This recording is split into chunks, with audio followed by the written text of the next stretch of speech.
देवरिया जिलाधिकारी दिव्या मित्तल ने पशुपालकों से अपील की है कि वे अपने पशुओं को लंपी स्किन डिजीज से बचाने के लिए सतर्क रहें और समय पर टीकाकरण अवश्य कराएं।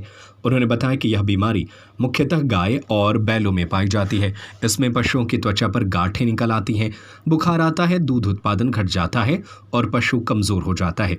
जिलाधिकारी ने बताया कि शासन द्वारा पर्याप्त मात्रा में वैक्सीन उपलब्ध कराई गई है तथा जिले में टीकाकरण अभियान चलाया जा रहा है, जिसकी शुरुआत कर दी गई है।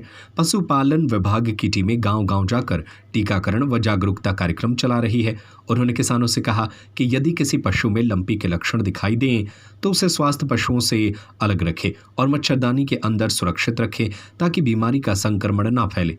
पशुशालाओं की नियमित सफाई करें तथा मच्छर मक्खी नियंत्रण के लिए दवा का छिड़काव करें, क्योंकि यही बीमारी फैलाने के मुख्य कारक है। जिलाधिकारी ने स्पष्ट किया कि इस बीमारी में एंटीबायोटिक दवाओं का प्रयोग न करें, क्योंकि इससे पशुओं के लीवर पर प्रतिकूल प्रभाव पड़ सकता है। बुखार होने पर केवल बुखार की दवा दी जा सकती है। आयुर्वेदिक एवं होम्योपैथिक दवाएं उपयोगी हो सकती हैं। घाव पूरी तरह सूखने में 15 दिन से 1 माह का समय लग सकता है।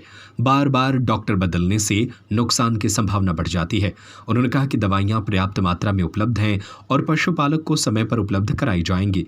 जिलाधिकारी ने कहा कि किसानों को घबराने की आवश्यकता नहीं है, बल्कि जागरूक रहकर टीकाकरण कराएं और कोई भी समस्या होने पर तत्काल नजदीकी पशु चिकित्सक से संपर्क करें।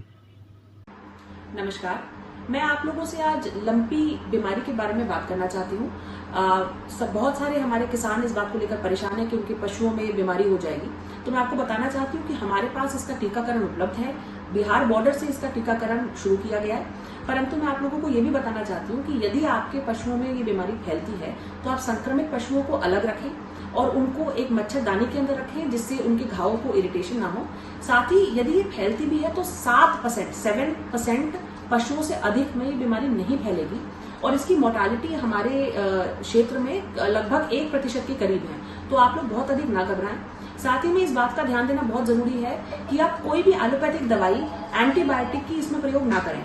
यदि बुखार है तो बुखार की दवाई का आप प्रयोग कर सकते हैं, क्योंकि ऐसे समय में एलोपैथिक दवाई का प्रयोग करने से उनके लिवर पे असर पड़ता है और पशु जो है उसकी मृत्यु भी, क्षति भी हो सकती है। इसके साथ साथ आप लोग आयुर्वेदिक या होम्योपैथिक दवाइयों का प्रयोग कर सकते हैं। और ये भी आपको जानकारी दे दूं कि ये जो घाव हैं इनको सूखने में 15 दिन से 1 माह का समय लगता है।